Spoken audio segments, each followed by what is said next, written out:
Mike Test. Hello, Mr. Mike Test, and welcome back. It is so good to see you here once more. Welcome, Mr. Mike Test. Trying to get Chad up here.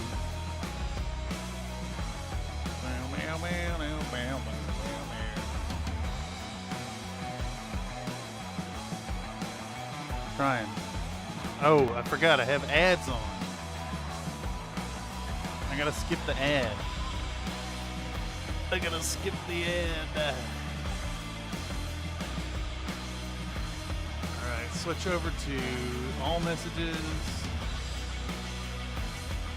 You can't stream today, beating my graphics card in the panel with enough. Well, hello everybody. Welcome. Thank you so much for stopping back through for another episode here. Let me click on in here and see how it goes. We got music, we got voice. Looks like it's playing. I see green lights over there. Gonna switch my headset.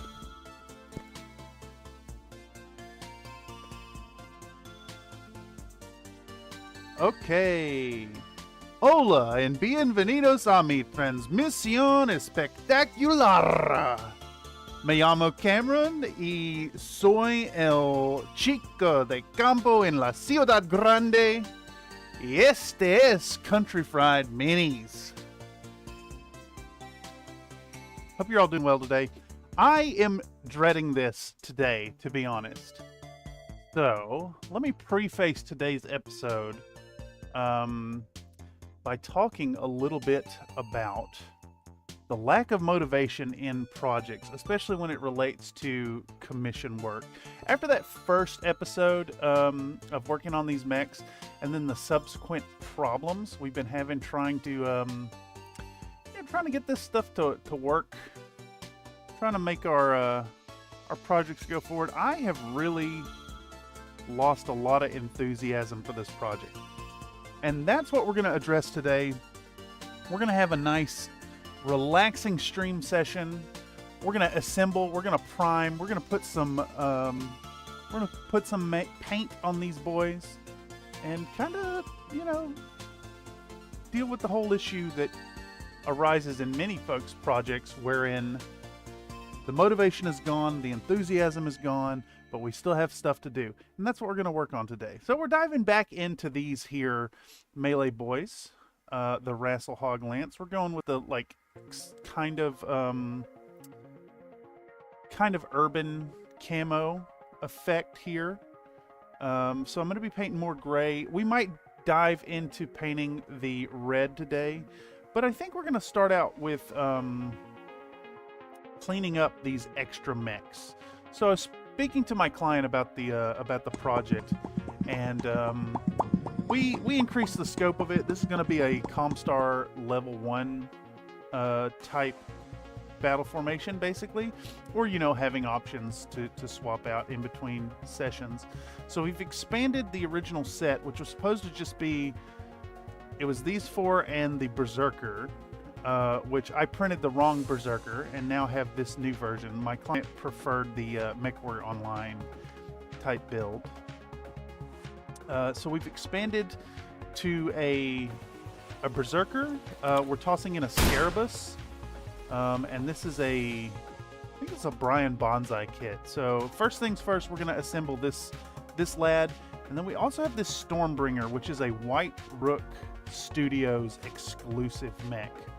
It is not canon, but it also looks like we have some deposits on these mechs, so we may need to give them a good rinse with some ISO before we get going.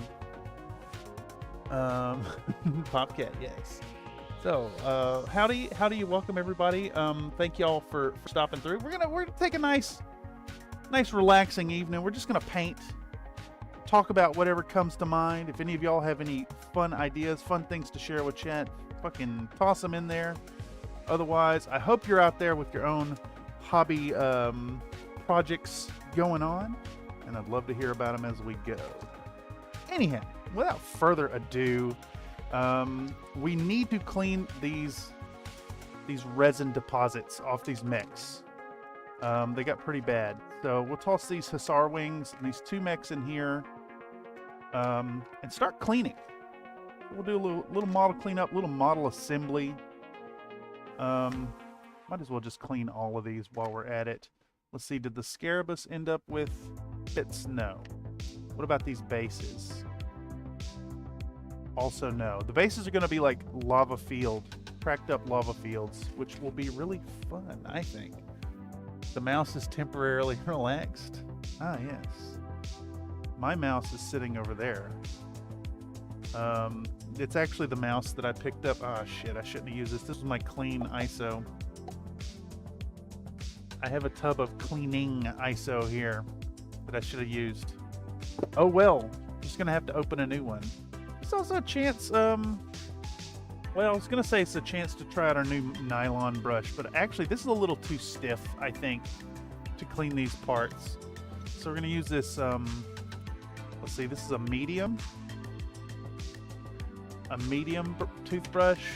Is this a soft? I'm hoping it's a soft. This is also a medium. Is this a soft? No, I only have mediums over here. I need to pick up some, those are sweet bases. Yes, these come from,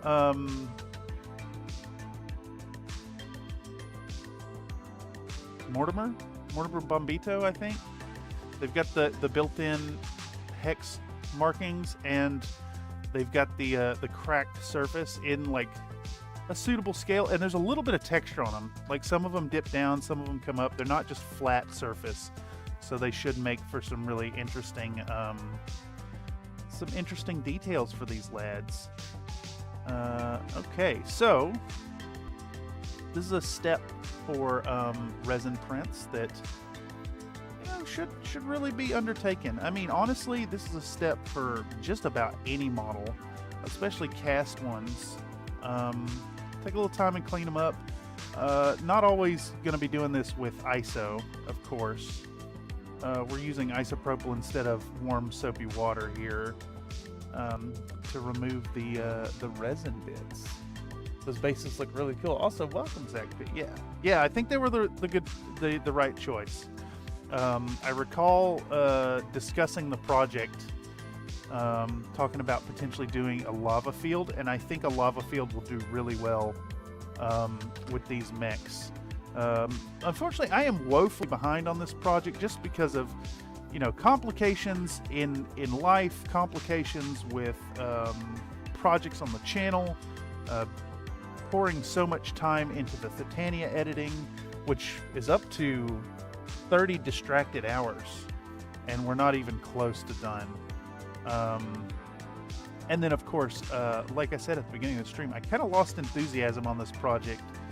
So we're going to dive into the good old mindset tonight of just do it. Just jump in. Complications playing Tarkov. I have been playing a lot less Tarkov. I think I have cracked the whole, like, spending all my time obsessively playing that game, which has been good. Let me take a moment to address the elephant in the room that I have an addictive personality, and I've been addicted to a video game lately. Yes. But yeah, there was a lot of Tarkoving, and actually, I kind of owe it to my friend who was streaming every day. He has kind of lost enthusiasm with the late wipe and stopped obsessively playing, and that helped me to kind of partially cut the cord. I still enjoy the game. I still play my games. We pulled him out of Tarkov into Warframe. Not entirely, but we did play some Warframe. That was a lot of fun. In fact, if anybody out there in the Country Fried Minis community plays Warframe, feel free to come on over and post your builds and stuff over in our Discord. Link in the description down below. We do enjoy video games in the community. We often hang out in voice chat and play games. Just shit the breeze, bullshitting with each other, and streaming video games in private Discord sessions. Very nice. Very nice stuff. Okay, so as we move along, what we're looking at tonight, hopefully, we're going to clean these up. And we're going to do the second step of cleaning. We're going to remove supports and then assemble the Scarabus. We will prime these models and then hopefully have time. I think we will have time for it. In the last like half of the stream, I think we'll start on the red arms for our gray lads from before. I really need to get these out of the gray ugly stage to develop enthusiasm for the project. And yeah, if any of y'all out there have your own hobby stories, especially if you caught this after the fact through the algorithm, make sure to post it in the comments or over on the Country Fried Minis Discord. Looks like we broke one of these Hussar wings, so I hope I have enough here. Let's double check. So 2, 4, 6 there, and then 2, 4, 5, 6, 7. All right, yeah, we have enough. I really should play more Warframe. Haven't fired it up in like 4 years. Don't even remember how to do it now. Well, you got to use their launcher, and you got to remember your password, and then you log in, and then you get confused by all the made-up words in that game. We got our 4th squad member right here. Yeah, another Nate. If you're ever up for late night gaming, very late, I should say. It would be extremely late for you. We have been playing at Iron Elemental friendly hours, but it's been enjoyable. And really, I kind of appreciate that game for the whole, if you're not obsessively grinding, if you're just logging in and running a few missions and mindlessly playing through while hanging out with friends and enjoying the aesthetics of that world, it's kind of great. I even appreciate some of the grindy stuff. Like, I was out on the plains of Eidolon before I ended the night hunting for some rare fish. All right, can we pour this without making a huge mess? I think so. Now, this is unfortunate because I have now dirtied my bottle of ISO with little resin bits, so I'm going to need to mark it. But we've got our mechs cleaned up, at least better than they were. I think it shall be sufficient to remove any problems that would arise during priming. Let me grab a Sharpie, and we're going to mark this dirty.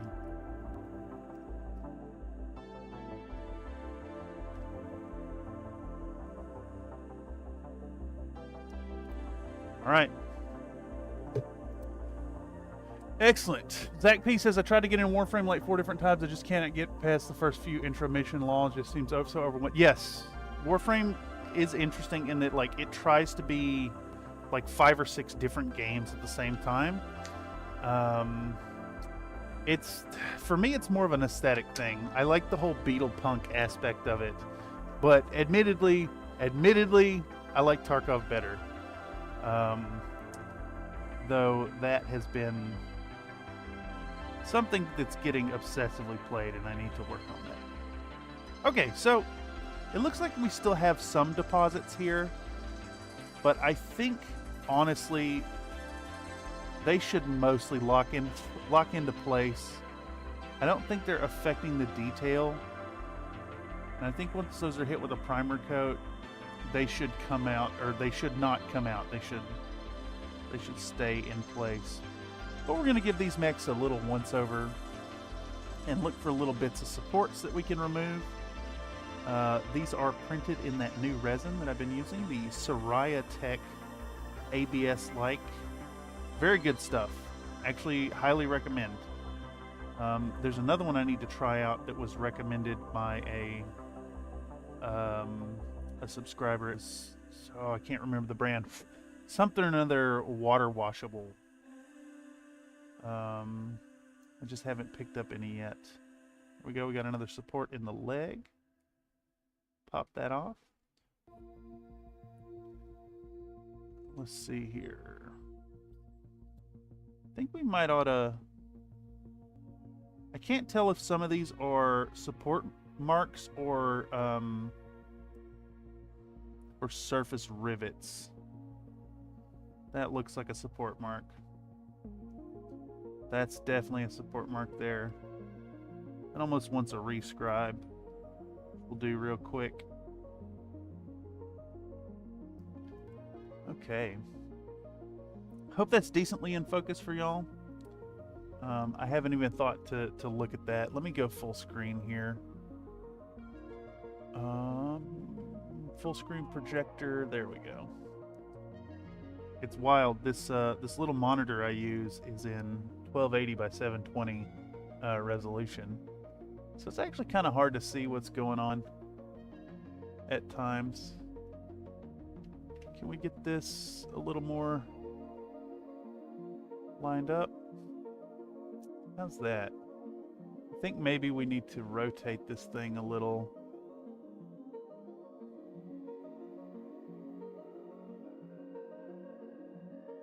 Are we lined up?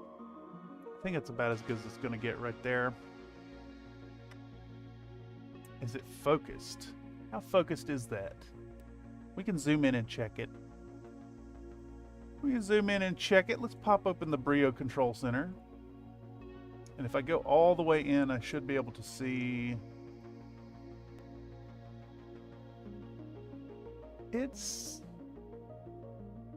I mean, it's decently focused. Honestly, I think it's about the best you could really hope for during a live stream. This ain't the same as recording it with a nice focused 4K shot. All right, we're gonna come back out like so. We're gonna continue cleaning. We're gonna clean. We're gonna assemble. Just call it sand buildup free details. Was it Sunlu ABS like water washable? Yes, yes, yes, yes, yes. Looks fine, Nate. Thank you. Excellent. I saw that this one had a few support. Yeah, a few support issues on the legs. So we're going to remove these. I'm really hopeful that... Oh, look. This model broke a little bit there.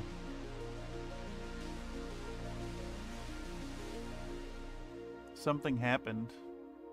Something happened here. I think what we'll do to save reprinting the whole thing, I think we're going to target this and paint it up like a little bit of damage on the mech. We'll have it coming up one leg. And we can go for that, a little bit of that in the aesthetics.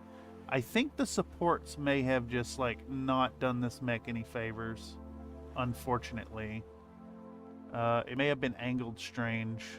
Although I'm having issues here on the right arm and then the left leg. Let's see, what's our layer lines look like on this? He was kind of set up like this then. Or maybe it was like this. Yeah, I see supports here.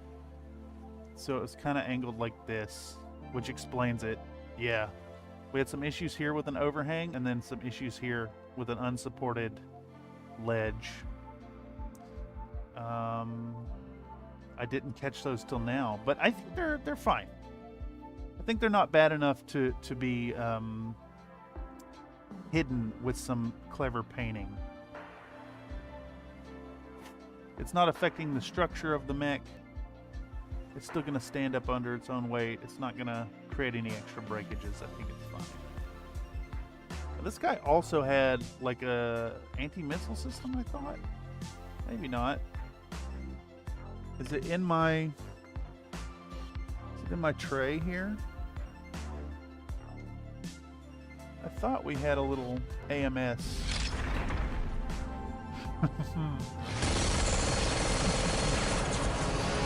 Oh yeah. What mech am I looking at? This is the Matt Mason version of the Berserker. I have another Berserker. I was going to use this variant here, which is more accurate to the original design. This one, I prefer this one, but my client preferred this look, so we're going to go with that one. This guy, oh, this one's so fun. It's this sculptor did a really good job of kind of modernizing the original artwork and having it look very faithful to the original silly round boy.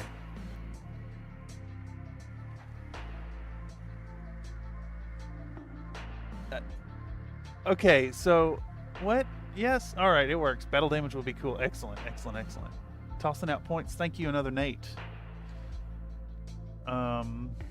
Okay, so I think that is cleaned up enough.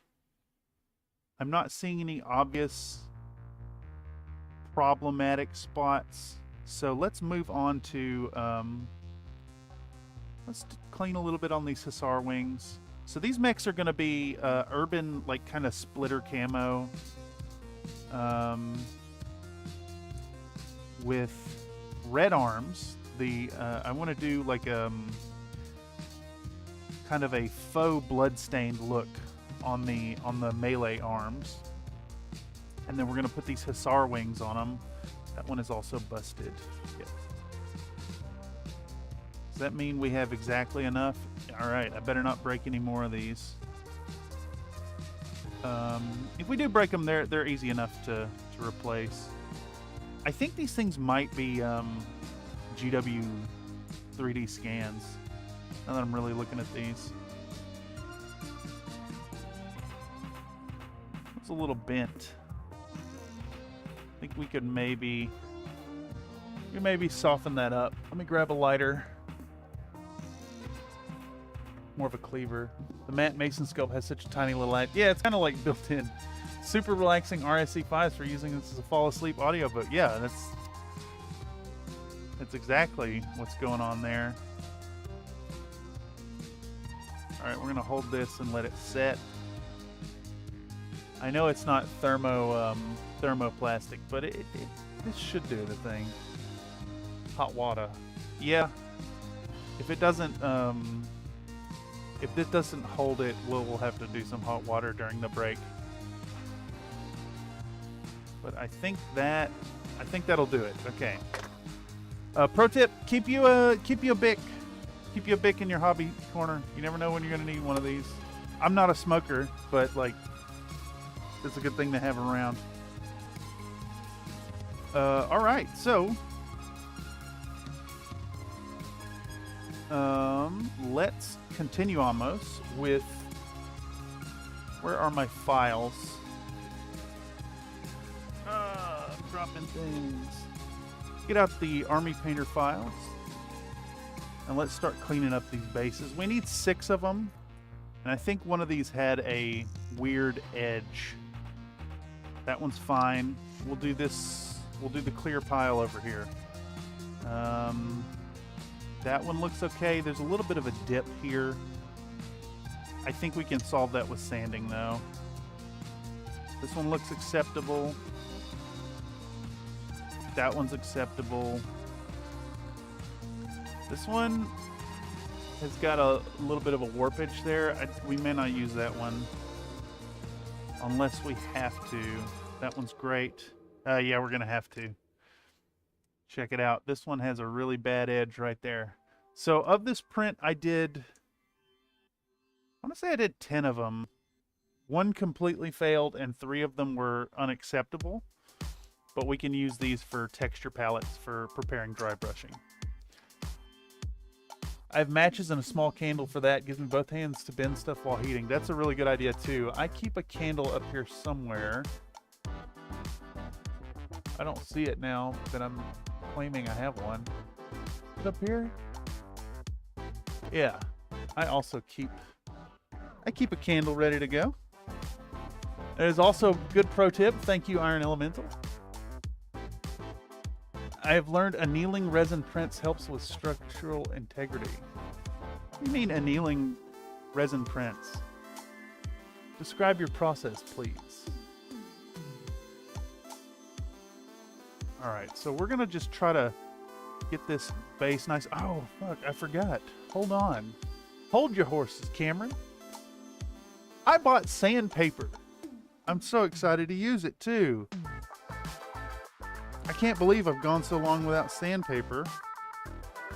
I wonder what grit is going to be the best here. I think a pretty fine one.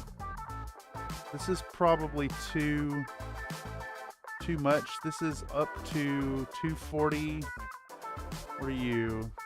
It's 240. I think 240 is too much tooth. Let's see, what do we got here? Pro tip from a trained professional, yes. Was in the bathroom last time you went looking for it? I've already forgotten what we were talking about. I gotta admit. Oh, jeez. Oh, jeez. The "oh geez" thing, that's so good. My grandpa used to say "oh geez" when things would go wrong. I can hear it clear in my head. Candle, yes. Candle was in the bathroom. Candle was in the bathroom because it helps to defeat poop smell. You have company. Not that I ever have company. Alright, we got sandpaper. Okay, so we're gonna dive in and sand these boys smooth. Maybe even drop some water on it. Which one of these is clean water? Ooh, I almost used paint water for this. Let's wet sand these boys. Yes. Yes. Oh, beautiful. Okay, so we also have these edges have a little bit of support marring on them, so we're going to remove that with the file, and then we'll sand it smooth again. There we go. Lovely, lovely. Sandpaper has no use in the bathroom. Dangerous mix-up potential. Ah, yes. I don't know. It's got the good grip, and it takes them stuck on tenacious bits right off. Wait, you're not using sandpaper? Alright, let's get those support marks clean, and we'll sand this smooth.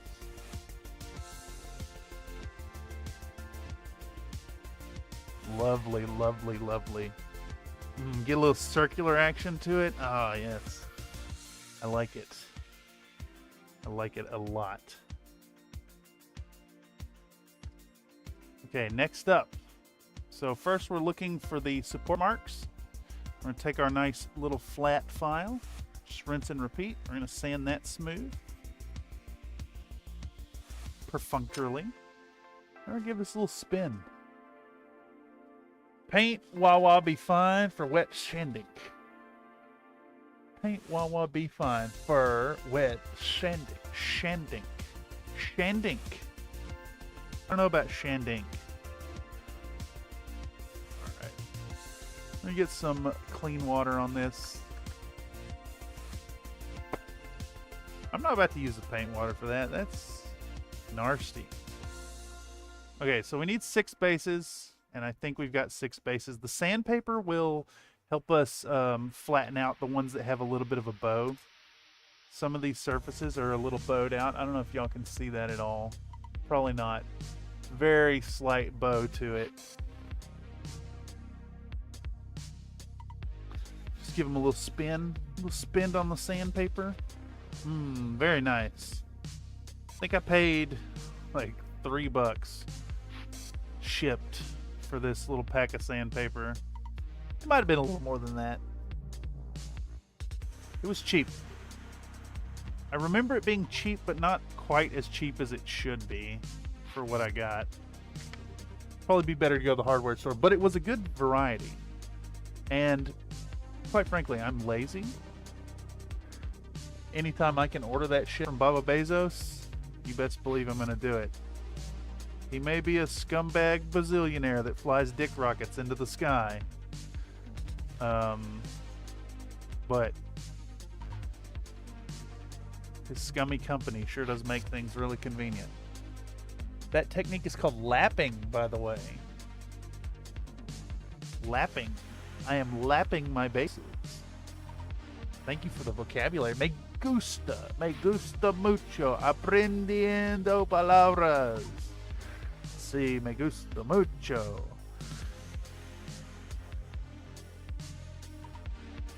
Yeah. Yeah.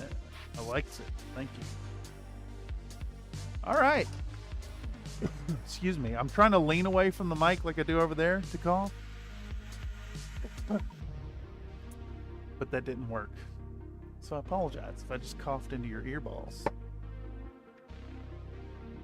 I don't know about y'all, but I dislike it when people cough into my balls. All right, so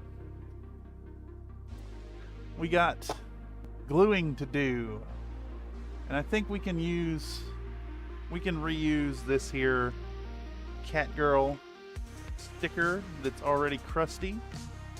All right, what are we assembling? We're working on the Scarabus, which is also a fun. Is it a Brian Bonsai or Mortimer Bombito? I think it's a Mortimer Bombito kit. I'm pretty sure it is. You spin my base right round. No. I've got like 100+ pounds of sandpaper and assorted abrasives on the bench over there. That's a lot. That's a lot of sandpaper. A whole heckin' lot of sandpaper. Where's... Oh no. Pop. I do love the Pop Cat. I love the Pop Cat quite a bit. Alright. So we're going to come in here. We're going to clean up our supports while we have this Scarabus in multi-pieces. I personally don't really dig the multi-part kits. But for those of y'all out there who do enjoy getting into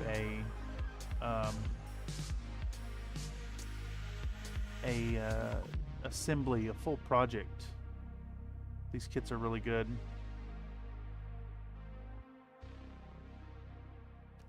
I find it tedious myself when doing 3D prints. I believe it's Sir Mortimer Bombito. Okay, yes.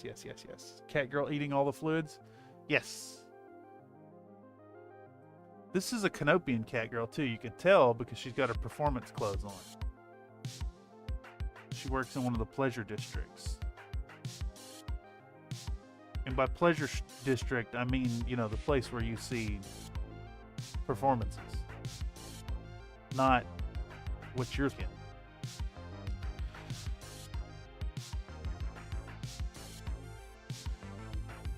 Can't believe you'd think that, chat. Shame. Shame.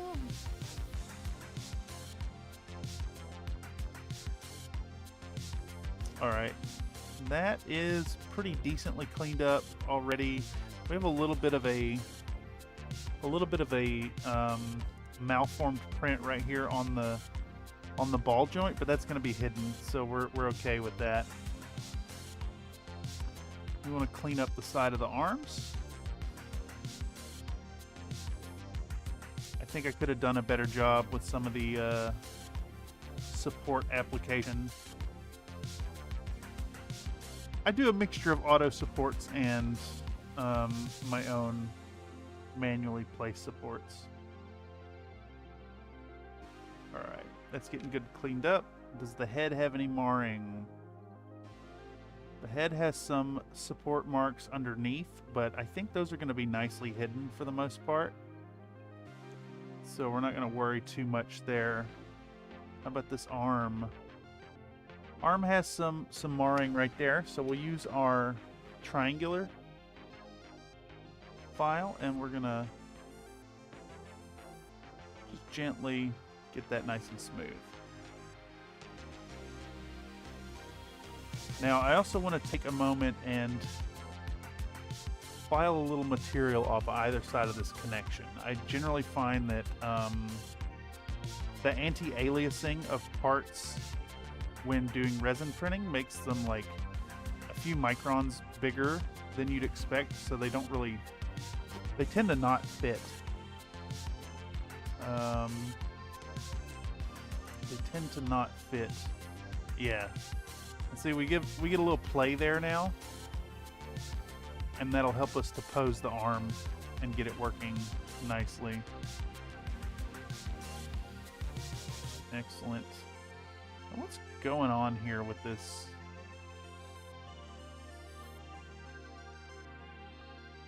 It's got like a weird... There's a weird detail here, like a divot in the arm that appears to be part of the sculpt. It's almost like the arm is kind of sideways. I wonder why he did that.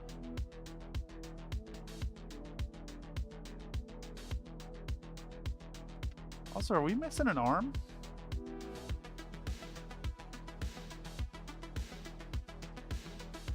I think this is missing an arm. Oh no. I wonder where it could be.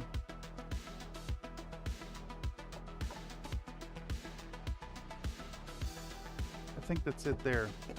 Is that you? It is not. It might be in my dunk tank. We're about to have to fish in a disgusting dunk tank. A little messy, but they can't run away. It means she's a stripper. Ah, yes, yes, yes. It does mean she's a stripper. Redeem. Oh, jeez. Oh, jeez. Fuck, where's it at? We may have to just pretend like the Scarabus is not here, which sucks. All right, got a glove on. I'm gonna dive into my. I need another glove. I can't even touch this container. It's so nasty. This thing has picked up like hair and gunk and all kinds of shit. Sometimes you have to mirror the arm and print it twice. No, it's a different. It's an asymmetrical print. What is that? That is not the arm. I think I may have just not printed the other arm. It's not in the dip tank.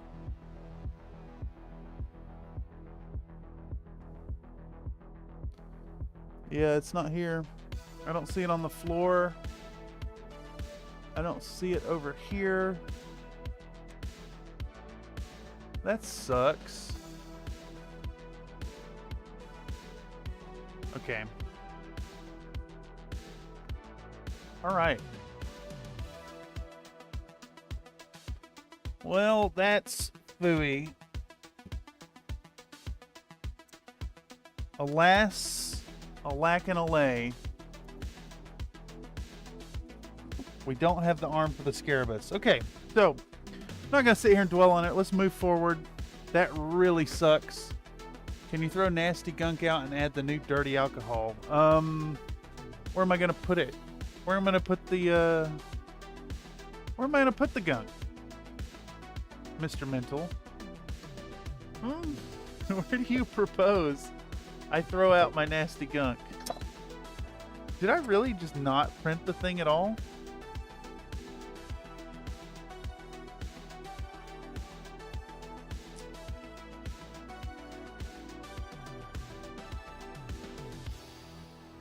Really just not print it at all.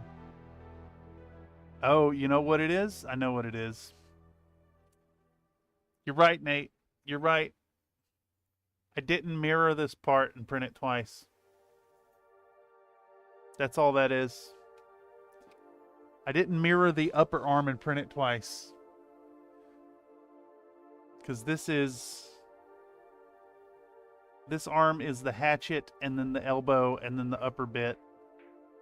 And then this arm is the lower bit and the upper bit.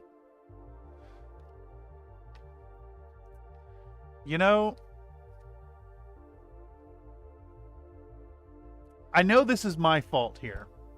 And this is my own negligence that caused this. But, just saying. If you're sculpting your minis, and you put a little note in there that says you need to mirror this part, it would be an equivalent amount of work just to pre-mirror it and save it as an additional file in your zip folder. Just saying. You could save idiots like myself that kind of problem by, you know, putting an arm left in there. Do I take responsibility for this? Partially. All right. Anyhow, well, that's heckin' really lame. So Scarabus will not get worked on today at all. And I need to find a spot to put it.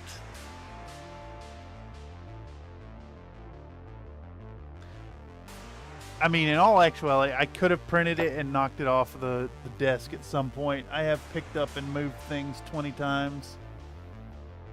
It's fine. It's fine. Okay. What can we do to pivot here? I think what we can do is to just dive into some priming. And then while they dry, we can move on to working on the lads in gray. Water down the nasty litter a little. On hobo with cigarette. Hobos love all the alcohol. They don't come with instructions. I mean, sometimes they put instructions on the download page. I've seen it. I've seen some of the folks put a whole, oh, you need to mirror this part. It just, you know, little things. But we're not going to let it get us down. I'm not going to smash a mouse over it. And by we, I mean me. And by me, I mean me as well. Okay, so I think we should start with white primer for the bases and the...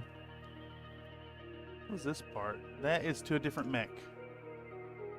We'll start with the white primer and then we'll hit the gray primer on these lads. I also really want to do this thing, but that's for another project.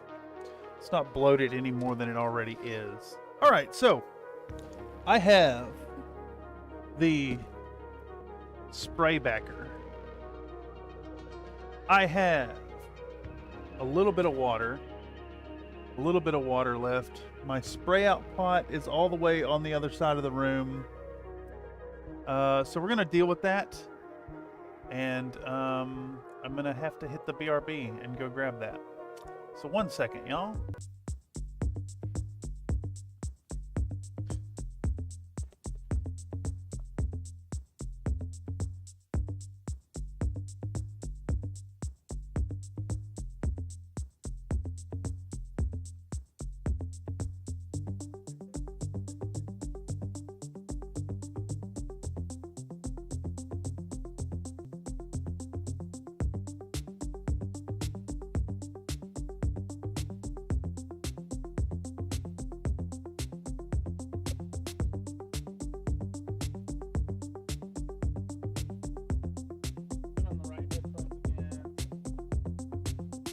Here we go. I'm going to click the Buton, which is over there somewhere. Okay. We're going to... Damn it. You know, I keep saying that I'm not going to airbrush on stream anymore. And here we are. Once more. Once more, we are airbrushing on stream. I can't avoid it. It's such a big part of the hobby. And if anything, it helps to hammer home how much bullshit cleaning is involved with the airbrush. I think I did a decent job of cleaning it last time, so we shouldn't have to like soak it down. We should be able to just like blast a little acetone through it and have it work fine. Worst case scenario, we can pivot this stay and do some editing. Okay, so I'm going to go ahead and hook up some airflow to it. And we're going to start by... Oh, fuck, I don't have clean alcohol. This is problematic. Let's blast a little bit of...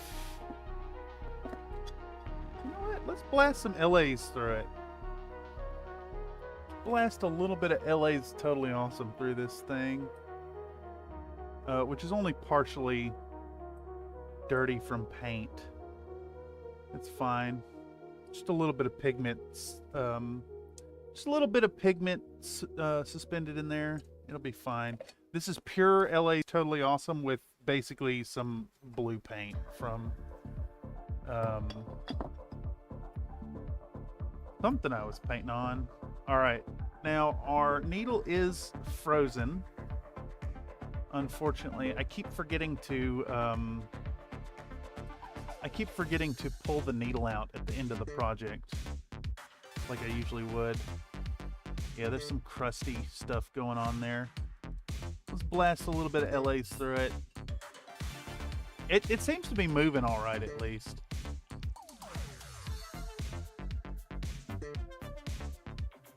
Got a little bit of backflow happening here. You can see it starting to bubble up some, which isn't great, but it's fine. It's fine. It's hunky-dory. It's perfectly acceptable is what it is. The music in the BRB screen is fun. Is it suitable to put it in the playlist to hear the whole thing? Yeah, I don't see why not. Let's see. I'm going to click on it really quick to see what it is.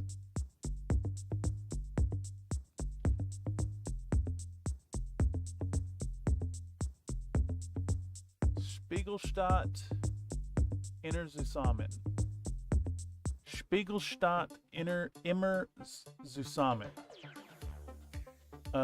Yeah, I can put it in there. Let me find our music playlist. And it's the D music folder. Oops, you know what? I could be maximizing my time here now that I'm thinking about it, though. As I'm adding that, let's let a little bit of LA's Totally Awesome soak in here. Kind of break down that paint a bit. It's not going to work as fast as the acetone, but it should be a little bit nicer on the stuff. Okay, so I just need to find this, and I'll copy this file, and then I can go to the D drive and go to music, and I'll paste it in there. You got it. Spiegelstadt's Immer Zusammen is now on the rotation. Let me refresh this list. There we go. It could potentially come through at some point. I have been meaning to add oh damn it, I can't remember. I sent some music over to another Nate talking about should we use this and should it go on the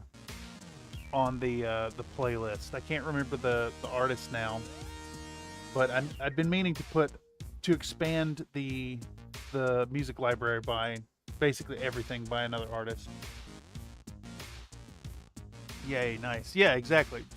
Look, it ain't nothing to stop and do that, honestly. And I think catching these things when they're discussed is the way. So I've got like a backflow issue happening here. I'm not really sure what's causing that, but it does appear to be flowing all right. Let's try to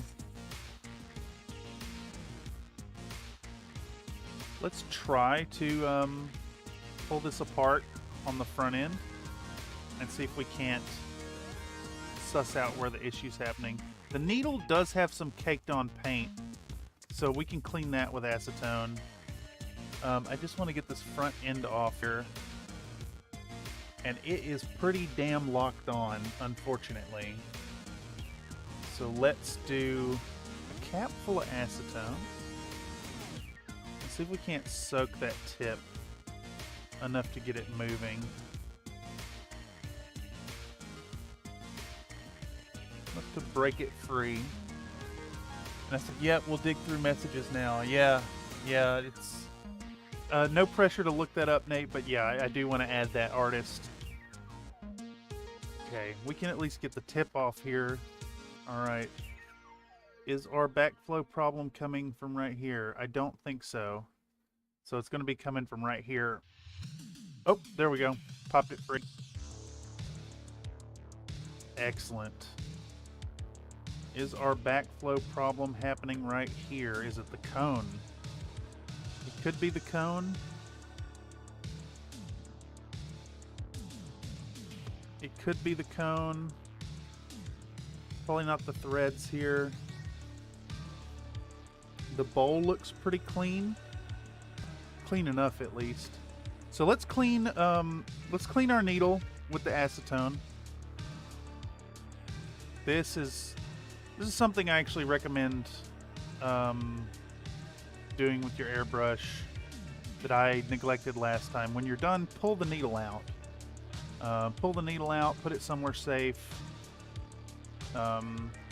just so you don't have to deal with this. I apologize, y'all, once again, for turning this into an airbrushing stream. I did not intend to do so. I don't know, I lost some enthusiasm for this project. And I've been dreading like doing the preparatory stuff. So I just haven't done it.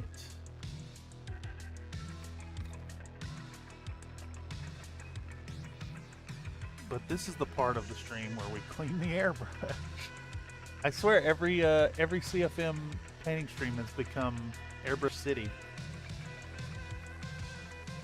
Is this? Yeah, there's some shit coming clean here. We're gonna let this soak in the acetone for a moment while we clean this part.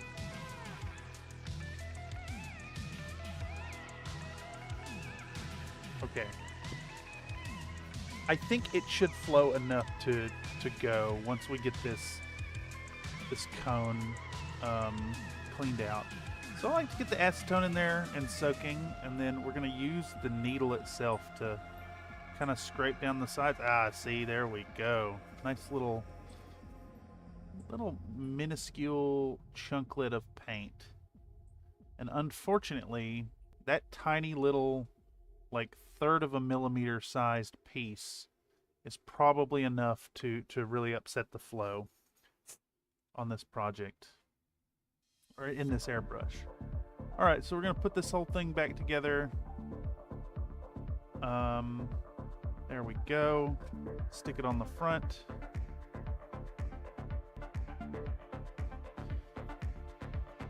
Put that together. Excellent. Pour that out. We should be able to start spraying now. I think I'm gonna blast some water through this thing first.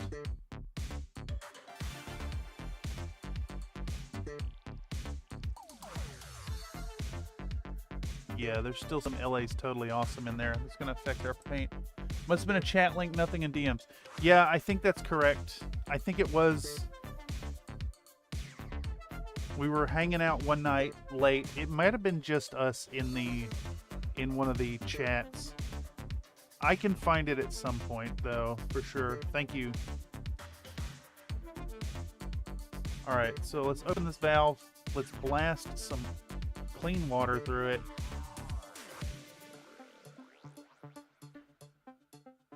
Yeah, the action on that is so smooth now. Very nice. The LA's Totally Awesome was a really good tip. Thank you, Nate, for that. Good stuff. All right, so we do want to hit these things with white primer. So we're going to need respirator. We're going to need white primer. We need those bases, which I set over here. So we can do the bases and the hussar wings at the same time. We'll get those nice and white. We'll hit the other two mechs with the gray, and then we can start on like some brush work tonight. Only music in our personal messages when I found aimed at the head and thought you might want them. There was like some kind of issue with that. I can't remember. It was a copyright thing. I don't recall.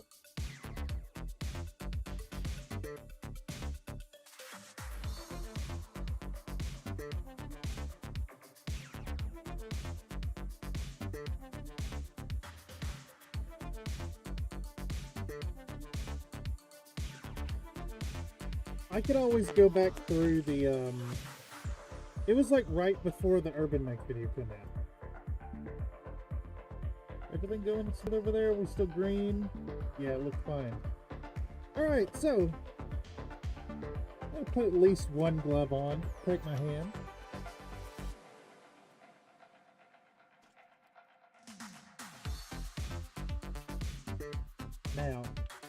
It is interesting to note that though my enthusiasm has waned a little bit on this project, it is simultaneously so very nice to not be worrying about filming this. So we're going to start with some light coats on our hussar wings. That one is useless. That one is useless as well.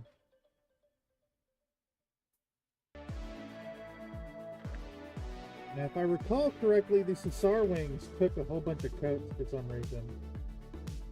They just did not want to accept enough paint.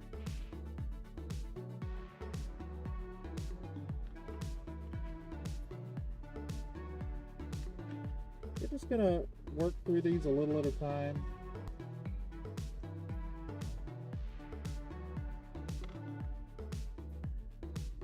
I do light coats. And I guess the idea here to do such light coats of work is to slowly build it up, but also so that the atomized paint basically immediately dries. And that way when we pick it back up here in a moment, it will not be wet. So we're just going to blast through.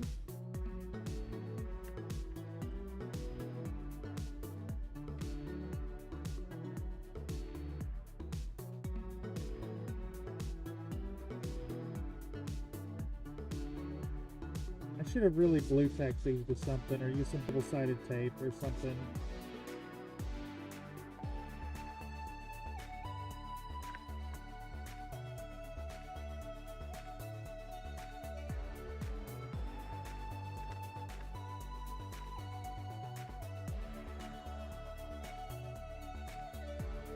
Put these boys with some primer. Prime them up. Get some nice usable coats on there. It's funny, these bases, we're actually only really worried about the crack. I need that nice bright white for when we do the lava effect. All their stuff is copyright free stamped. Okay, yeah. Excellent. I will take a second peek.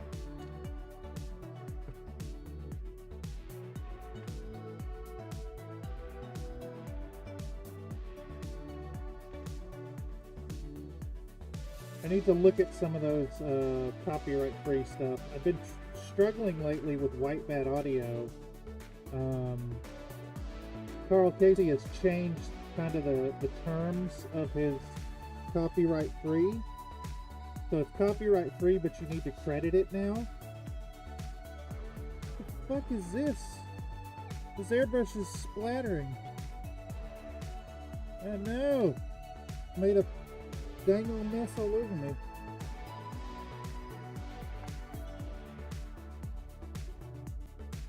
Alright, let's clean the front of this airbrush.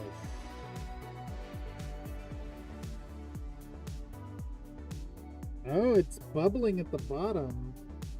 I think I've got a bad seal. That may explain the backflow we were dealing with earlier.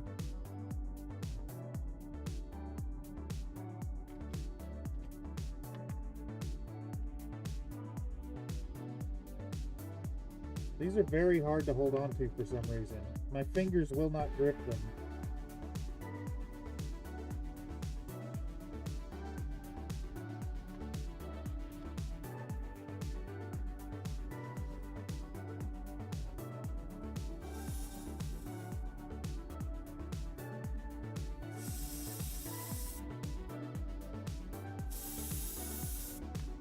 Alright, now back across the bases again. And I'm trying to stop before they look shiny. I don't want them wet looking. That way they dry quickly and we can move on.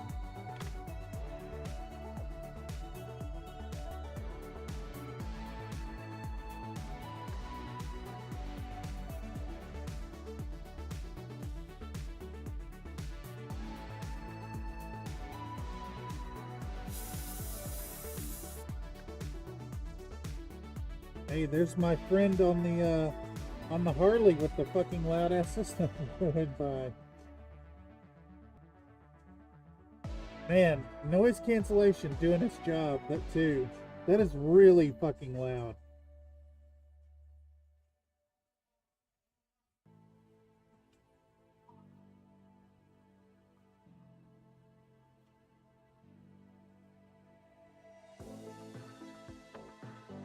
I can't believe how well that noise cancellation got rid of that.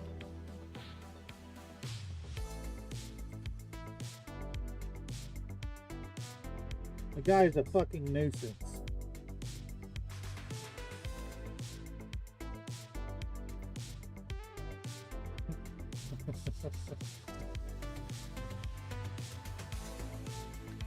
Alright, a little at a time. Unfortunately, the wings need a nice solid white coat. They're proving to be a little bit problematic to get coated up, but we should be able to move forward here in just a moment. That is way too wet.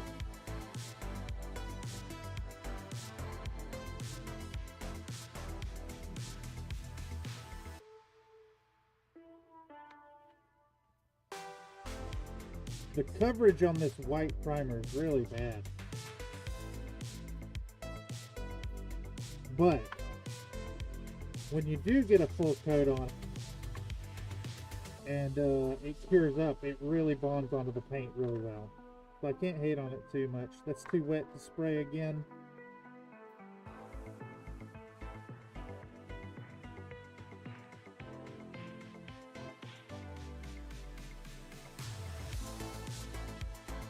Alright, you know what, those are fucking good enough. I'm not going to sit here and spray for 30 minutes to get a nice white coat on them. I'll just touch them up with the brush. Because admittedly, I am about as sick of the priming as y'all are. Alright, let's clean our airbrush out. Blast some water through it.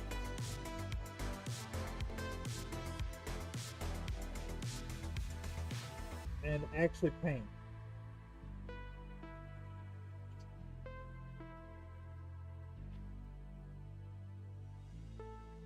And so you can see maybe already that this has paint caked on it. So we're gonna drain our compressor. Gonna get rid of that hose.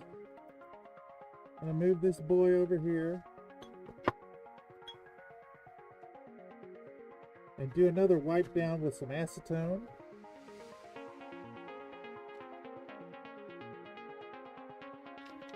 I don't need much, just a touch. Just a little touch. Get all that gunk off the dry tip. There we go. And I usually keep my needle right next to the airbrush, so it's ready to go. Okay, so with that, we have some half-ass coated Hussar wings. They are really, I mean, they're poorly coated.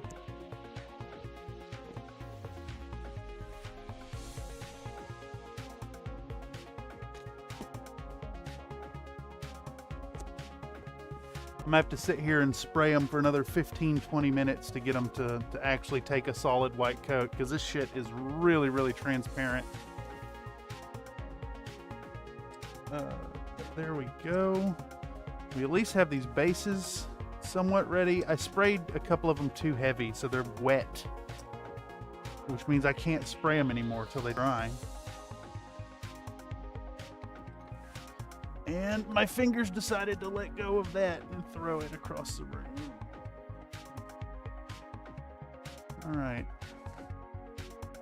Put these damn things onto the work surface and get rid of that. Oh fuck, I was supposed to spray these gray. I don't care, I'm not spraying anymore. So all that stuff about preparing these models and priming them and working on those, that ain't even happening. We're just gonna work on the red. I'm going to pivot and mitigate my frustration in this moment. And we're gonna dive into some red. Let's dive into some red. Let's put some fun back in this project, because I gotta admit, painting urban camo, not fun. Not a fun project at all. Wed? What is wed? I don't know what you're talking about. It's Mo Life. Thank you. Thank you, another Nate. Yes, we're going to pack that in tonight. I'm going to work on getting that downloaded onto a flash drive and ported to both computers. Wed, like Wednesday? You are painting wed. Fucking ridiculous. Yes, this is accurate. This is quite accurate. Alright, and the way we're going to start this and go about it. Let's see, is that wet enough? I think that is wet enough. I think we can reuse this. I've still got some area to work with there, so we're going to reuse this piece of parchment. Put down our parchment paper. And we're going to start this off with a little bit of... I think we're going Mephiston red. Just going to go Mephiston red, which is going to require Onilab to get a good shake. I'm back, Bishes. Hello, Slink. Welcome. You're just in time to revitalize the stream after everybody tuned out during the spray. People hate Prime. Just got here. What's the agenda tonight? Well, the agenda was to prime and start working on the other 3 mechs for this set, but I failed to print the upper left arm of the Scarabus. So I can't really start on those. Also, I got sick of priming, so did not prime these mechs yet. What I'm going to do is reprint those parts. I'm going to reprint those parts. We're going to prime these gray and be ready to finish these up next Wednesday. But for now, we're going to jump into the Mephiston red and start working on the bloody arms for these things. Give this a good shake, though, first. I found low-profile arcade buttons that are only 16 millimeters tall.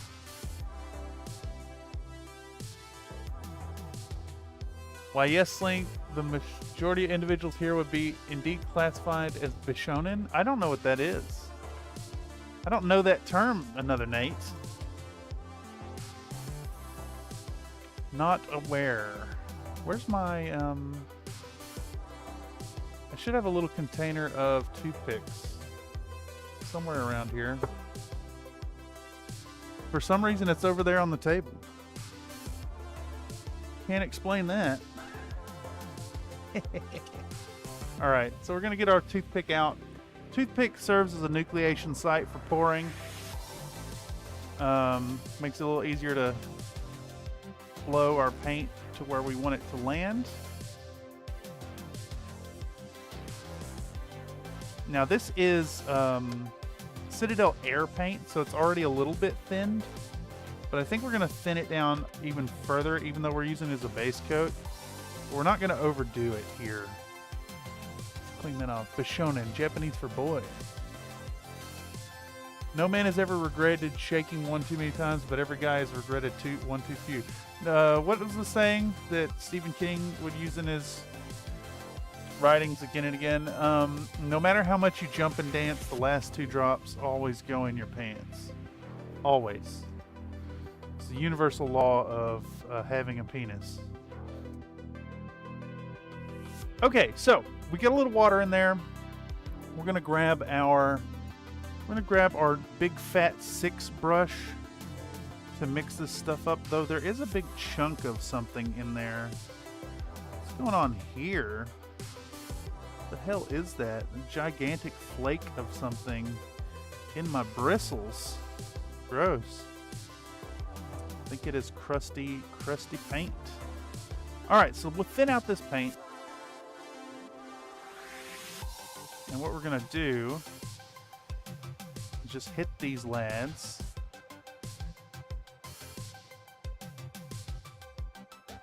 We're gonna hit these lads with, which one of these is paint water? That's paint water. Let's show me, just needs the boy. All right, clean that up. Don't eat the paint. Don't lick the brush. Must not lick the brush. And then I think we can use a good sized brush for this. That one is in horrible shape. Let's use our, what is this, a number 2. Now this is pretty gnarly, so we're gonna clean that with a little acetone. Here we go. Clean our brush tip with a little bit of acetone. What color even is that? It's like a yellowy browny color going in there. It looks like it was mostly clean, but it crusted up. It crusted up a bit. All right, there we go. Get that good and clean. I'm actually going to pour this acetone into our brush cleaning towel over here, and we can utilize that when we rub our brush here in a moment. All right, so we're going to start with the obvious ones here. Our Banshee Reinsblatt, I think it's Reinsblatt is the name, has an obvious melee arm. It is equipped with a hatchet in its left arm. And we're just going to coat this whole arm. The intended plan here, we're going to hit this with the red, and then I'm going to go in with a nice dark red wash to build up the crevices, and then we'll hit it with a little bit of a dry brush / edge highlighting, and that's it. It'll be really super simple. Very, very super simple. Yeah, should be nice. I'm not 100% sold on these White Rook designs myself. They do print nicely, but they honestly kind of feel like just another slight variation on the MechWarrior Online sculpts, which I guess is the point. It's the mechs you've known and have grown to love in your video game experience, but detailed for tabletop. I guess I'm just partial to the old goofiness of the old stuff. I like them 80s sculpts. Give me that goofy boy.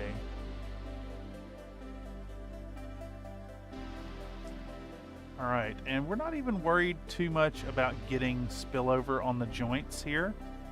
Just want to get a nice solid red coat. Mephiston red. And I think we're gonna do it like a bloody arm even. I want to do like a little bit of a rough edge coming up onto the torso. A little bit of a spatter feel to it. Not to look like gore, but I want it to look like it's painted on to look like gore. Which is an interesting thing to be out there trying to emulate, I think.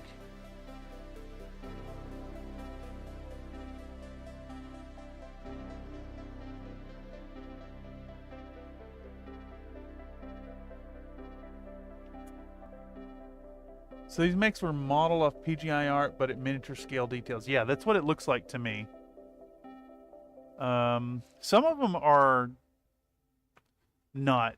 Some of them are closer to, like this Axeman, maybe closer to Hard War models, and then this Nodachi is kind of like its own deal. I think this is just like a totally a totally original imagining of it. But this Banshee here definitely looks to me to be PGI. I think they vary is long and short of that.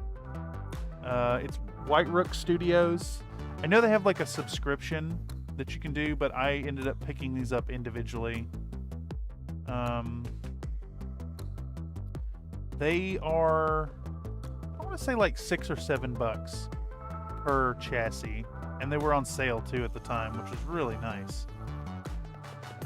What all did I pick up? I picked up the Banshee, the Axeman, the Nodachi, and this Storm Surge, which is a White Rook exclusive. It's kind of like a melee reimagining of the Warhammer with like clan tech. It is not a cannon mech, but it is going into this lance. Okay, so there we've got our red. It looks like I've already splattered a little red on the edges. So what we're going to go ahead and do is expand our red look. And we're just going to do kind of like a rough spattery look. We're not worried about detailing it out yet and getting the nice crisp edges on our little droplets or whatnot. We're just going to get some of that red coming onto the torso. It's going to create visual interest, a nice counterpoint to the whole gray city camo, urban splitter.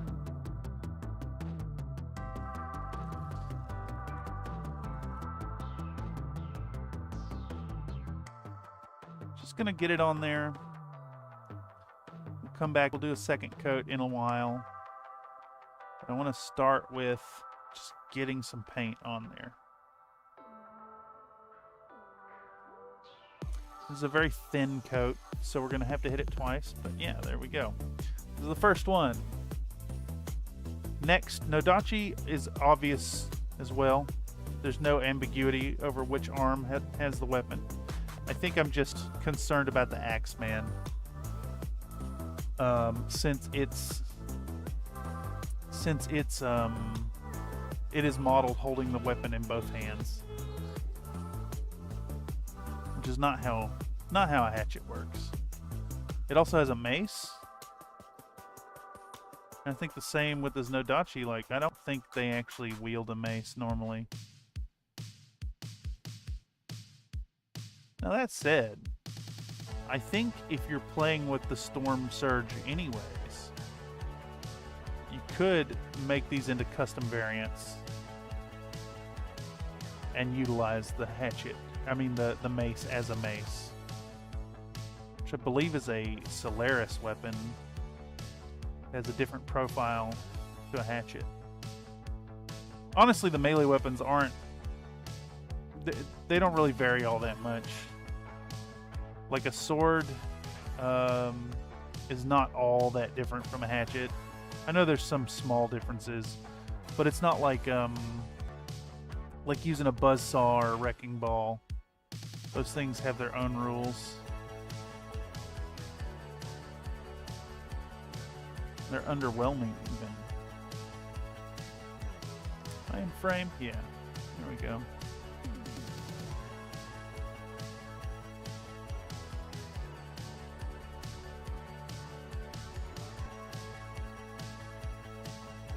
Okay, same deal here. We want to expand that red onto the torso a little bit. Just create some really fun visual interest for our brawlers here.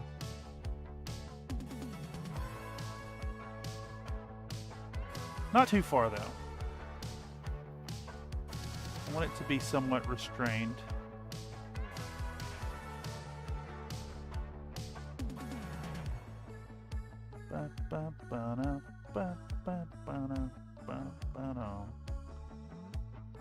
All right, there we go. There's two base coated. Now this is the one I was kind of torn about Hatchet Man, or the Axe Man, excuse me, has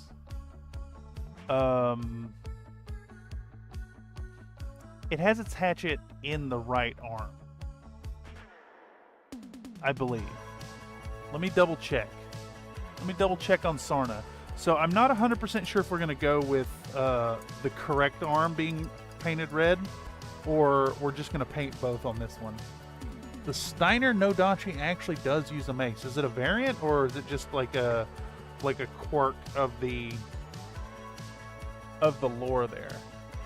Higher hand is usually dominant one, lower one is extra power control. Yeah, but the actual like tabletop rules will have a certain arm. I'm curious now about the Nodachi. Nodachi Sarna. Okay, Nodachi. Is this a specific variant?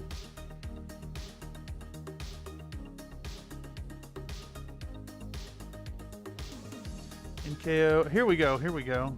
Apparently developed from units captured by the Lyran Commonwealth Armed Forces, this variant completely overhauls the weapons mix. The left arm carries a pair of medium variable speed pulse lasers, a medium pulse laser, small pulse laser.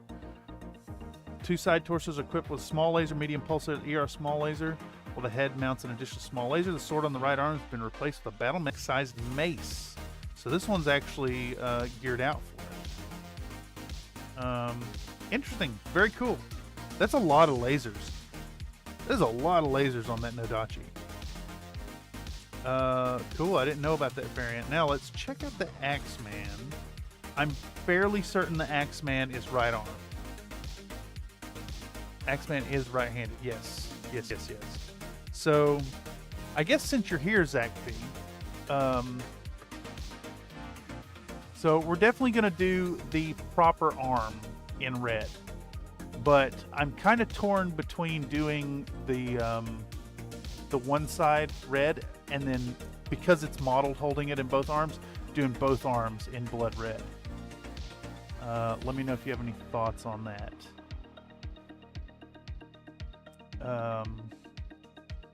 I'm kind of leaning towards both, since we have like this one's on the left, this one's on the right. This one will split the difference very nicely. Popcat? Popping cats? I think the double red arms would look cool with a giant melee weapon. Yes, we're gonna do it. Need pop. I do need pop always. Fuck, I could go for a pop right now. Yeah, I agree. I'm glad we're there. We're in agreeance.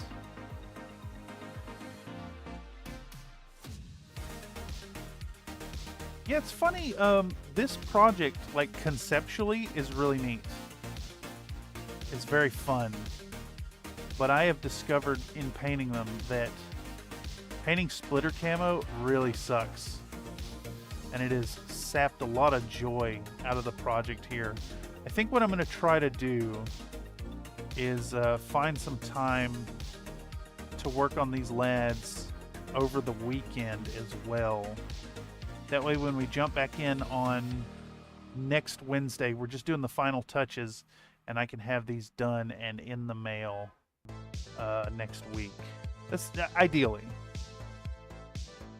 It's the intention. We're still, you know, in the base coating and priming and base coating stage.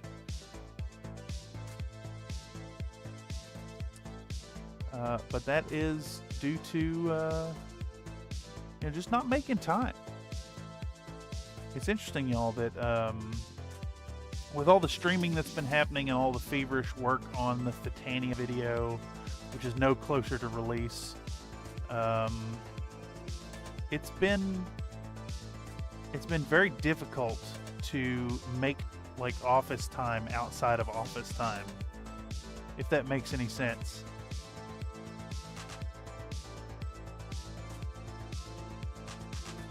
I find it hard to put in work outside of stream hours.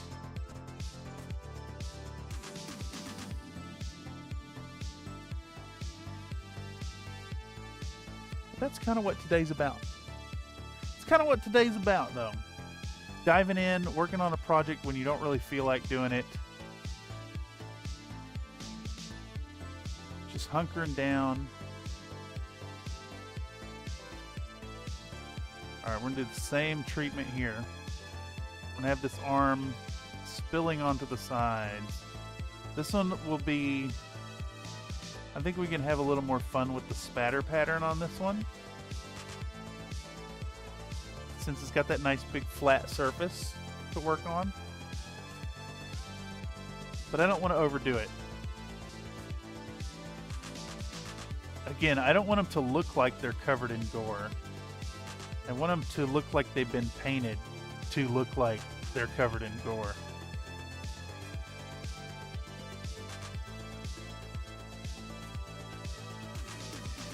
I'm immediately really liking this two red arms.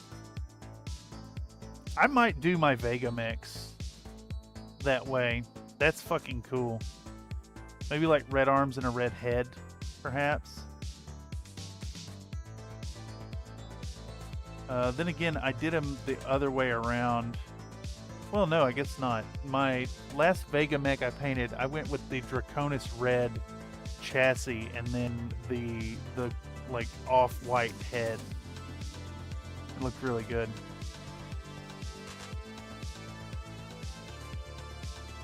Ended up giving that model away. To emphasize the painted paint gore, you could outline the spatters. That's not a bad idea. Not a bad idea. I wonder if that's going to add a bunch of time, though. I may have to skip that due to time constraints.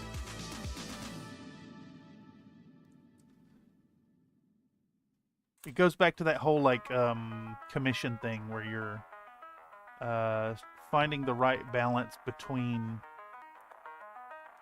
putting enough time in to get them done and saving enough time that you're not spending excess time on the project. Got a little piece of fuzz in there. Dude, it's remarkable. My animals have been gone for a few years now, and I am still finding the occasional piece of cat hair or chihuahua fur attaching to my things. Shit, I got a little bit of red where I didn't want it. Oh well, we're just gonna have to embrace it as part of the spatter. Alright, so here we're just gonna do some little dabby doos kind of coming up off of it. With those rough edges. Try not to make it look uniform like a starburst.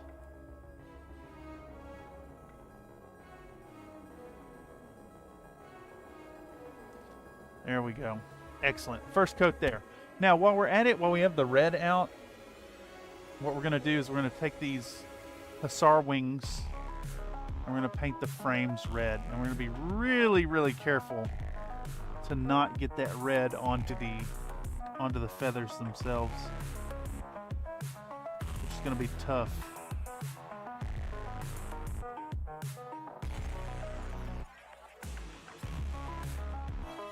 These will get added onto the mix at the very end. But they're going to look really cool with them too. So not only are these lads going to be covered in the simulated gore of their enemies, but they're going to have these really neat hussar wings coming out the back. Where are the hussars? Polish? Is that where they originate from?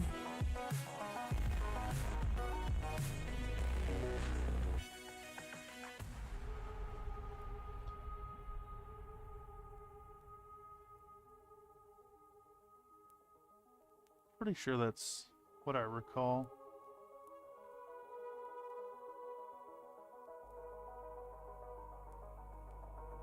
All right.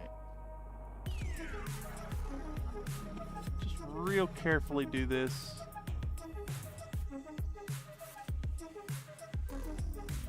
I think when we shade the feathers themselves, should maybe think about using kind of a gray-brown shade. Might even just do them with Nuln Oil. That might be too much. Perhaps a 50-50 blend between Nuln Oil and Agrax Earthshade will do the trick. Could always do it with, I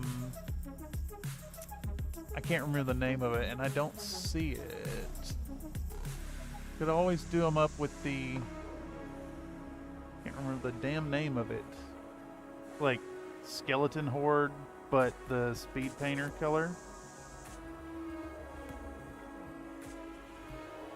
I don't remember what it's called. Pallid Bone. That's what it is. Always do them in Pallid Bone. Maybe with like a fractional hit of Gravelord Grey in there. Pallid Bone, yeah, exactly. Thank you, Sling. Man knows his speed paints. Ooh, gambling.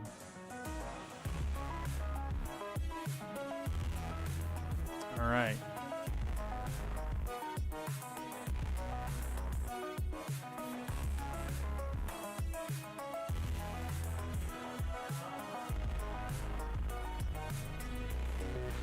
Also, big thanks again out to folks for stopping by and hanging out.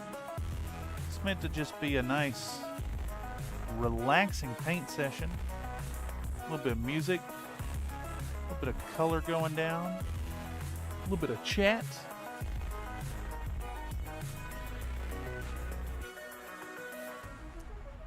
The gamble is favoring losses for you, Slink.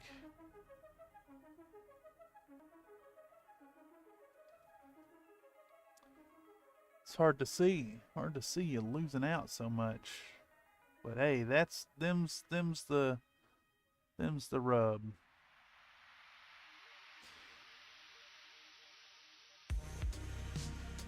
What's going on here? I think there's a piece of fuzz or something that got attached to this during the priming.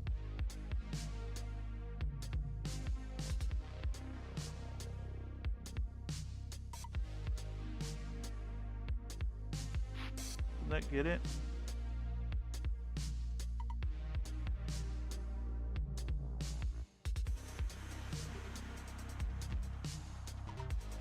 I think the tip of these tweezers is slightly misaligned. There we go.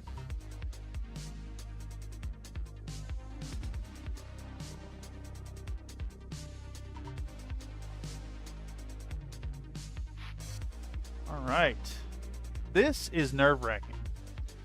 Let's zoom in on it so you can see a little better maybe. We have 65% field of view. 65 degree, excuse me, not percent. Percent chance.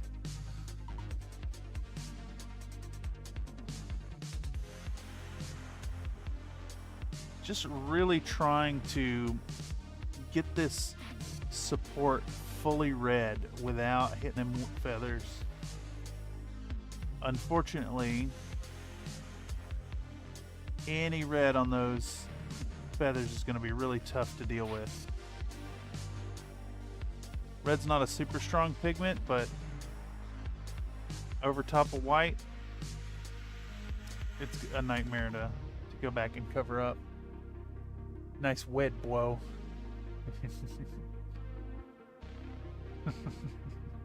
It's Mephiston wet.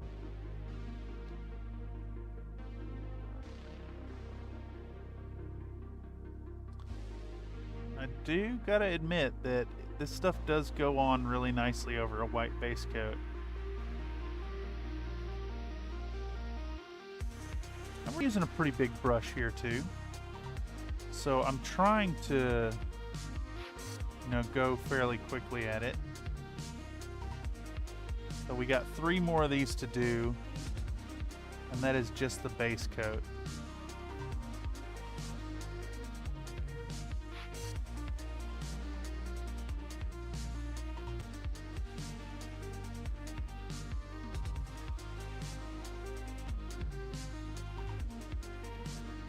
Okay, there's 3.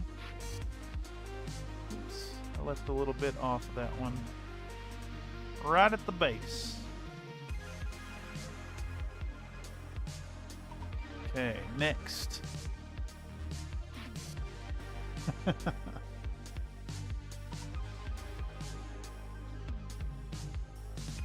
almost botched that right there. I missed a paint stroke and it kind of came out the side. It's funny, this is like cutting in just at a very small scale. Which of course is something I was terrible at. A few times I've done it.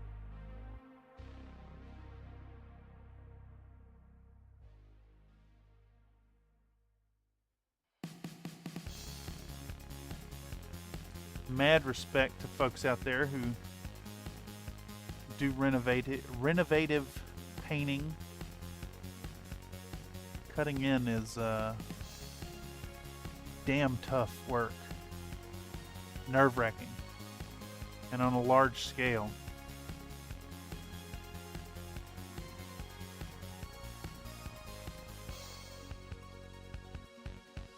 I'll try to flip this around and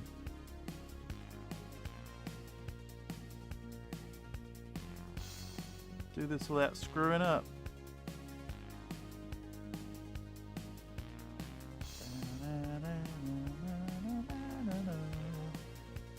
Alright, so what I'm trying to do here is paint across this with the brush leading away from this edge right here so that I'm not pooling it on the edge.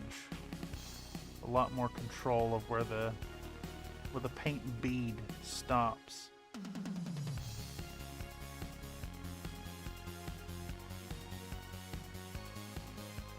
Basically, I want it to beat up enough that it's kind of all the way to this edge here. Kind of spilling over it just a little bit. Woo. Nerve-wracking. Nerve-wracking.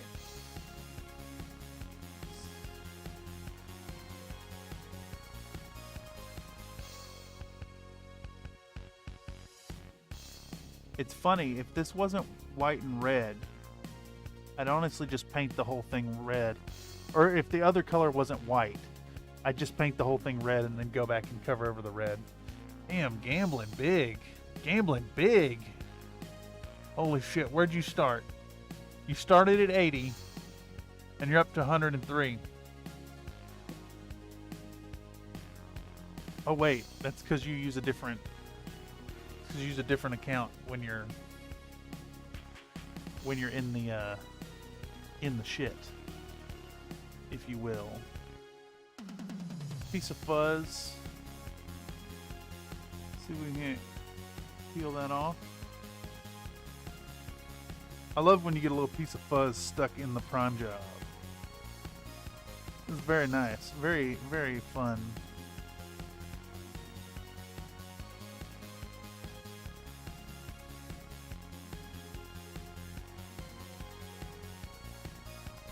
I'm not sure yet if the wings themselves are going to get red tips on the feathers. I think that's a decision we'll make after we hit it with the speed paint.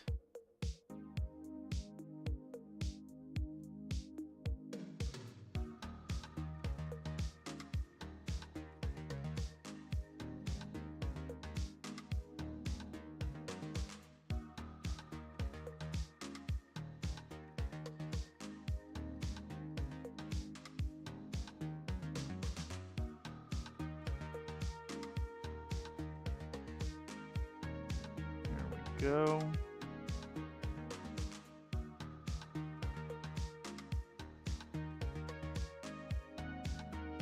One more pass right here. There we go.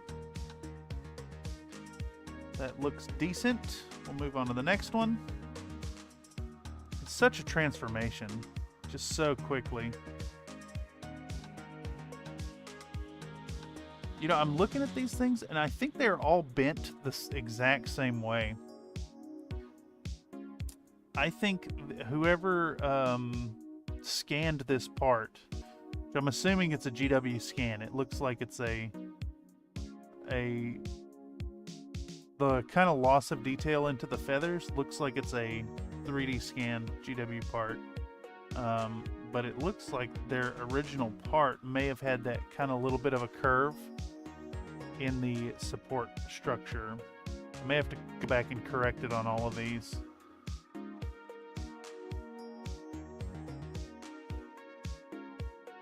We'll see once we glue it together. I could always chop them down. I may need to use putty anyways and do like custom connection points.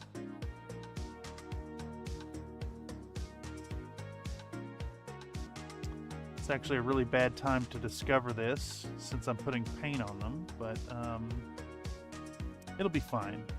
Worst case scenario, we have to modify some sections and repaint a little bit of the parts. I'm okay with that.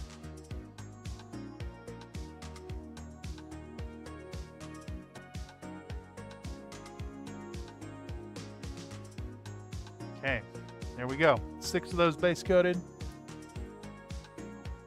I would have probably ditched that flimsy peg and gone straight to pinning. Yeah, well, they're gonna need it because they need to come out of the back and then up. I think we're gonna have to make a custom solution for each chassis, unfortunately. Hey, there's that song. That song made its way into rotation.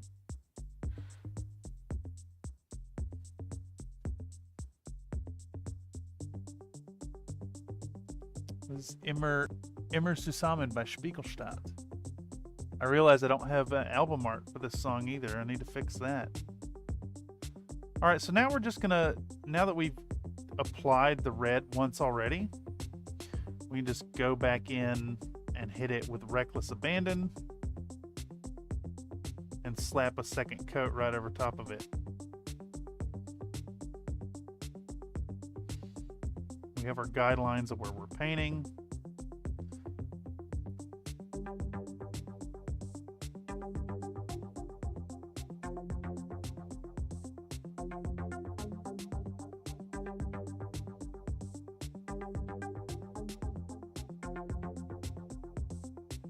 Spiegelstadt.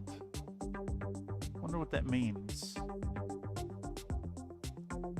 That has a meaning. Is it like Playdate or something?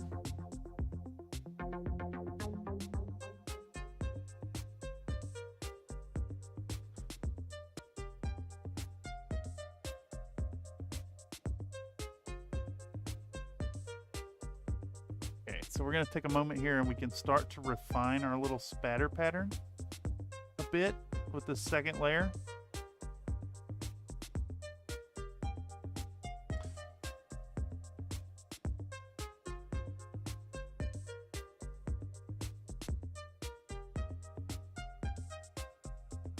I do want like the droplet kind of look to it. And we're not going to go back in and like re-highlight all these little droplets. No need for all that.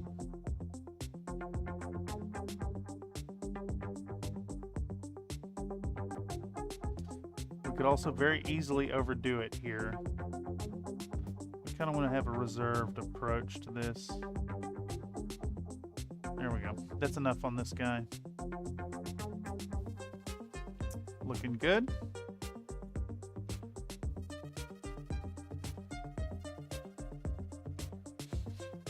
Mirror City. What? Spiegelstadt is Mirror City. It's the Starting Soon track? It's not the Starting Soon, it's the BRB screens track. Starting Soon is... Here, if I turn on studio mode, I can look without. Starting music is Wellmeth, Beyond Elysium by Wellmeth, It is Rain Checking by OTE, and it is Scream Out Fire by Rockin' for Decades.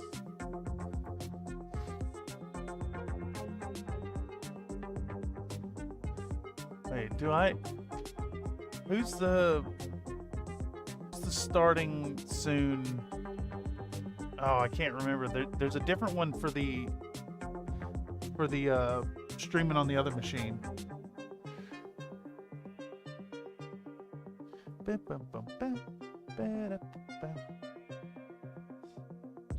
All right, more red. Red. You got some red on you. Got some red. And I want to get 2 coats on these because before we stop using this color, we're going to mix the red into like a contrast paint wash and then put it over these lava bases. I want to flood the crevices with red, and then what we'll do is we'll make we'll put some other colors onto it. Actually, I guess we should be doing that now that I'm thinking about it. Maybe a wash isn't the way. We're just gonna mash some color into it in various spots because I need like some yellows and some oranges in there for the glow. So we'll do that next. I hope I'm keeping this in a frame for y'all. All right, so our boys are getting their little spatter effect happening here. Trying to put some small dots, but I don't want them like completely gore stained. Just enough that it starts spreading around. Is that nothing important? That is nothing important is what that is.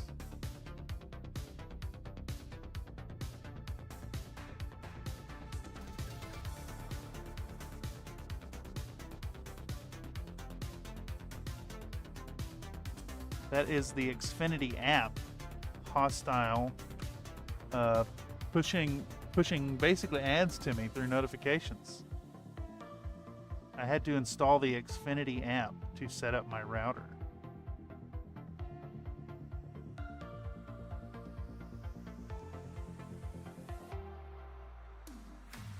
But I'm not going to get off on a tangent about Comcast. Not today. Not today. Alright, so second coat of Mephiston Red is really going to boost this into like a nice juicy, bright red, highly oxygenated blood look. Whereas the first coat kind of has a very dull appearance to it because it's over a gray base tone, and we went fairly transparent with it. Two thin coats, after all, is the way.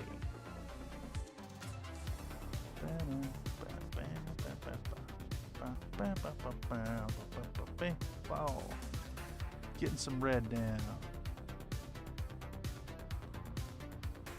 Missed the inside of the hand last time. Alright, now let's boost our spatter feel.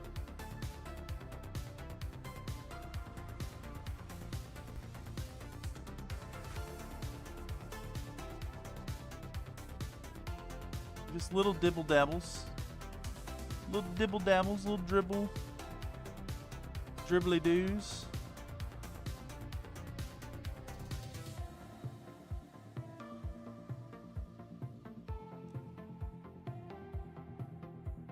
Okay, there we go, big spatter on that one.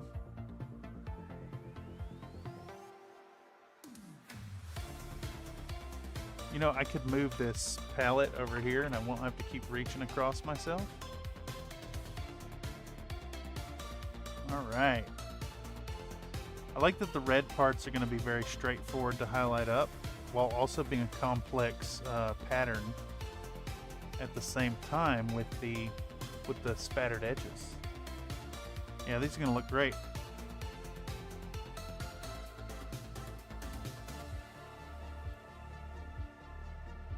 BRB music is different on the edited stream. Yeah. It is indeed.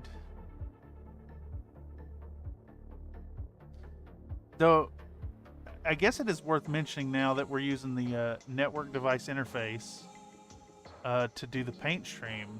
Everything is actually streamed over there. What is this track? Is this the one? This is the one we decided to keep in, even though it's a little bit.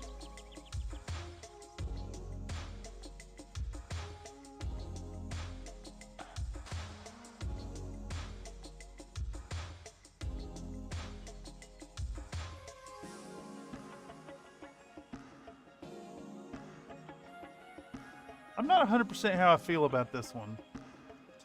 I think we might prune this. I think we might prune this track. It's a little too lullaby-y. So now here comes the sax.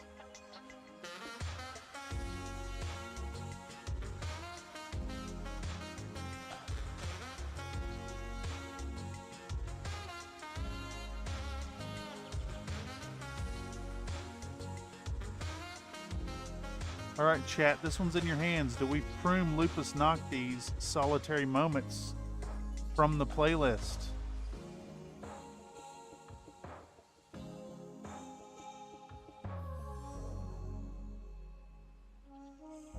Is this too slow for the stream?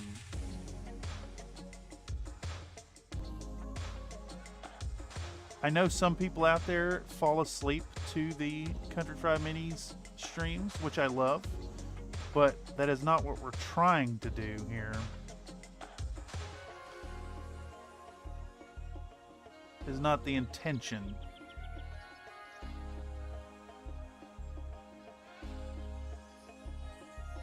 Cut it. It can stay on the other stream. Yeah, this is the one, isn't it? We've had this discussion before. I think we are. Yes, I'm in agreement, Nate. One like and I cut the sax. All right, we got to skip it forward. And then what's this called? Let me double check. This is... It's like private moments or something. Solitary moments. Solitary, yes. That's it. All right, we advance it forward. We're going to find S for solitary moments. S for solitary moments. S-O. Solitary moments, instrumental version, Lupus Nocti, delete. Gone, out of here. No more sleepy time. Uh-oh. We still live over there? I think it's just this device. I think it's just this device being fucky. Let me downgrade the quality on this device.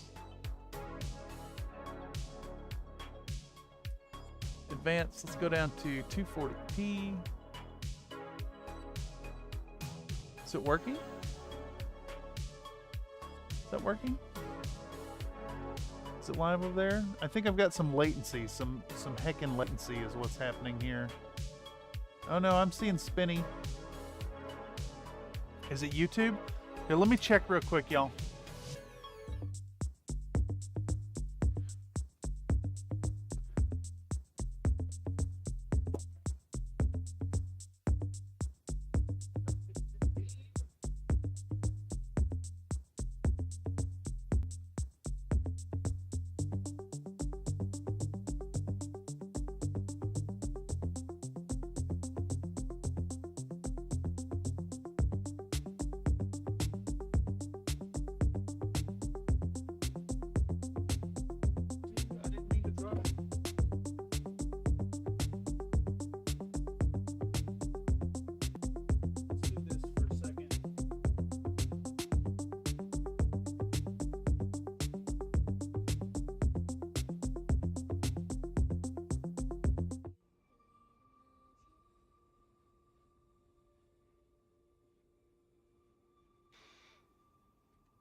I zip over here real quick.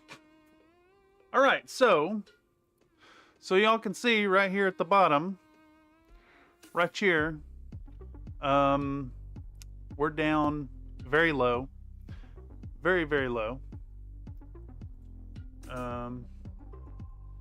No, it's, man, the latency is really high too for some reason.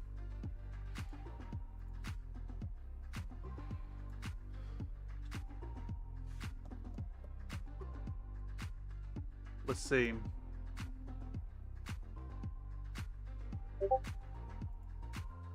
Is it dead? It's like a full minute behind now on live. Like the latency is building up big. The latency is building up. So I think it's a YouTube problem. Well, I say that, but I'm like, I'm in the red down here. In the red. Right there, in the red, just every day. I've streaming on Country Fried Minis might be dead. Honestly, it may be done until I can have an ISP that actually like works. Comcast just cannot provide the service that is paid for. Although, honestly, based on what I'm seeing right here, I think it's YouTube itself. Yeah, no packet loss. It's YouTube. It's YouTube itself.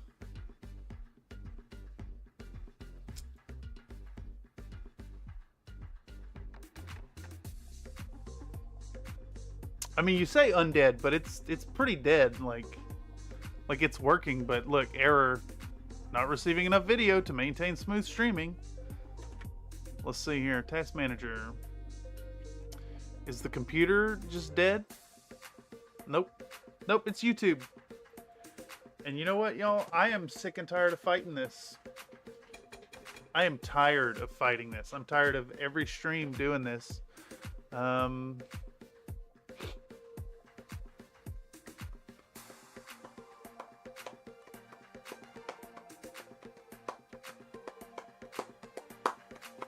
All right, I've lost the entire audience anyways. I think we're gonna end this.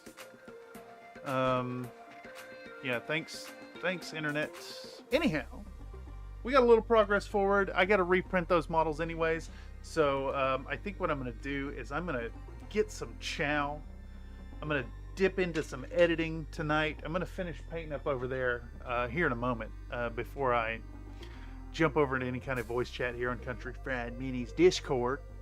But yeah, I'm not gonna sit here and fight the damn stream. It's every night. It's every stream. I don't know what to do. Google isn't giving YouTube the budget to keep up with demands. It's probably what it is. And like, unfortunately, if it ain't the ISP doing it, then it's Google themselves. I'm really just... We might take a break from streaming here on Country Fried Minis. That's why I say undead rather than good. Yeah, it's horrible. It's just, it's unacceptable.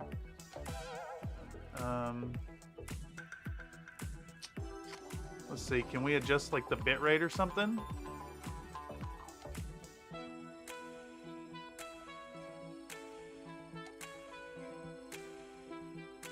Let's try this.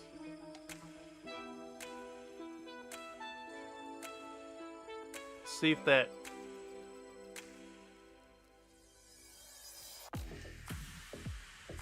See if that helps. Let's see if that helps.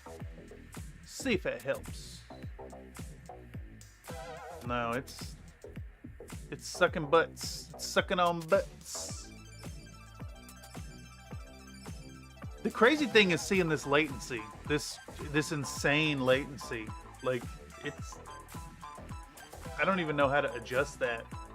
Let's see, it's in here somewhere. Where's my latency? I thought there was a way to adjust stream latency while it's live. Monetization on, ads on, concurrent viewers, viewer activity, stream settings. Here we go. It's already set to ultra low latency. I cannot decrease the latency anymore. And there's like a full minute now.